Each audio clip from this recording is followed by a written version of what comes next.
একদিকে ডিএ দেওয়ার প্রস্তুতি, অন্যদিকে সুপ্রিম কোর্টে চলে গেছে আমাদের রাজ্য সরকার অন্তর্বর্তী নির্দেশের পরিবর্তনের আর্জি জানিয়ে।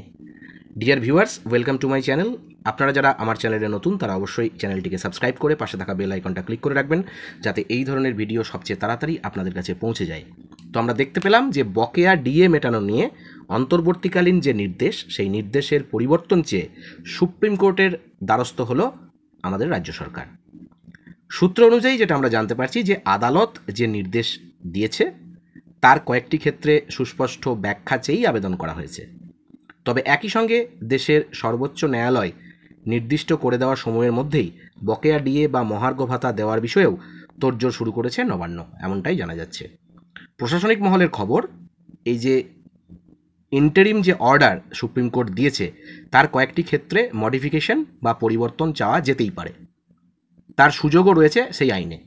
সেই অনুযায়ী বিষয়টি নিয়ে অগ্রসর হতে চায় রাজ্য সরকার।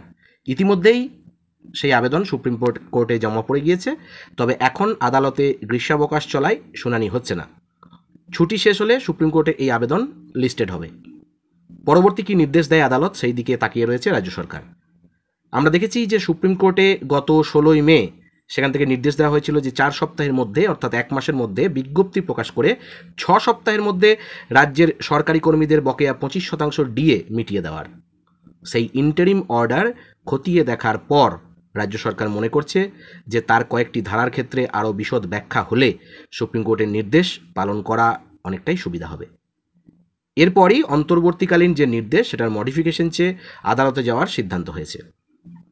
নবান্ন সূত্রে যেটা জানা গিয়েছে যে রাজ্য সরকার মনে করছে মূল মামলা যেমন চলছে তেমনই চলবে, অন্যদিকে অন্তর্বর্তীকালীন নির্দেশও ফের পর্যালোচনার জন্য আবেদনের জন্য জানানো হচ্ছে।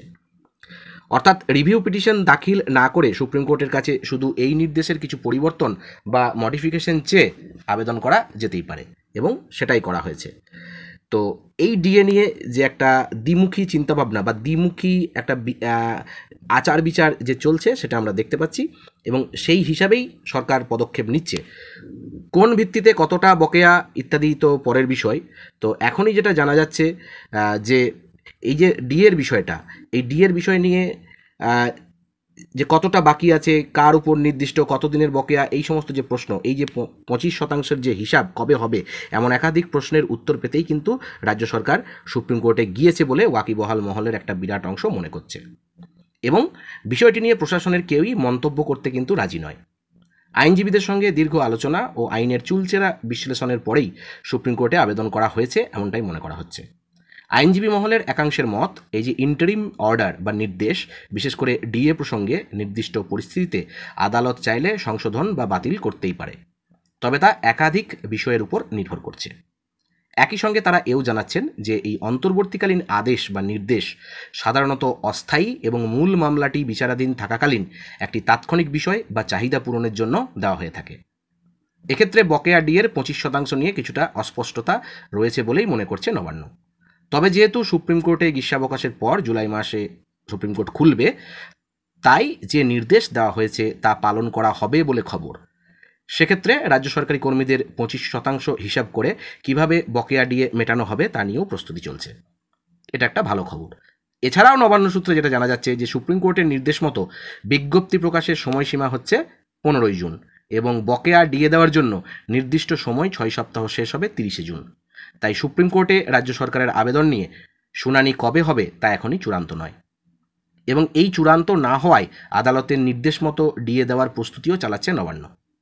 তবে 25%-এর হিসাব রাজ্য সরকার আপাতত একটি নির্দিষ্ট সূত্র মেনেই করছে বলে খবর।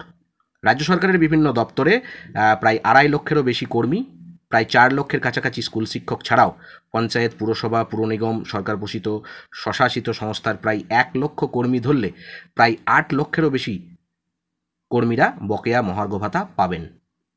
এর সঙ্গে অবসরপ্রাপ্ত কর্মীদের সংখ্যা ধরলে সেই সংখ্যাটা সব মিলিয়ে হবে প্রায় 10 লক্ষ। এই বকেয়ার ক্ষেত্রে রোপা রুল অত্যন্ত গুরুত্বপূর্ণ। রোপা 2009 আসলে 2008-এর 1 এপ্রিল থেকে লাগু হয়েছিল 2019-এর 31শে ডিসেম্বর পর্যন্ত। সরকারি হিসাব অনুযায়ী 2008-এর 1 আগস্ট থেকে 2019-এর 31শে ডিসেম্বরের মধ্যে যারা বেতন পেয়েছেন বা এখনও কাজ করছেন তারাই এই বকেয়া ডিএ পাবেন। সব মিলিয়ে 2008 সালের নির্দিষ্ট সময় থেকে 9 মাস এবং 2009 সাল থেকে 2019 সাল পর্যন্ত অর্থাৎ এই 141 মাসের বকেয়া তারা পাবেন। যখন চাকরিতে যোগ দিয়েছেন সেই মাস থেকে হিসাব করে কিন্তু পাবেন। তবে 2019-এর পর যারা চাকরিতে যোগ দিয়েছেন তারা যেহেতু রোপা 2009-এর আওতায় চাকরি শুরু করেননি, তাই তারা এই বকেয়া ডিএ থেকে বঞ্চিত হবেন বা তারা এই বকেয়া ডিএ কিন্তু পাবেন না। তো এখনকার মতো এটুকুই। ভবিষ্যতে কি হতে চলেছে অবশ্যই আপনাদেরকে আপ টু ডেট জানাতে থাকবো।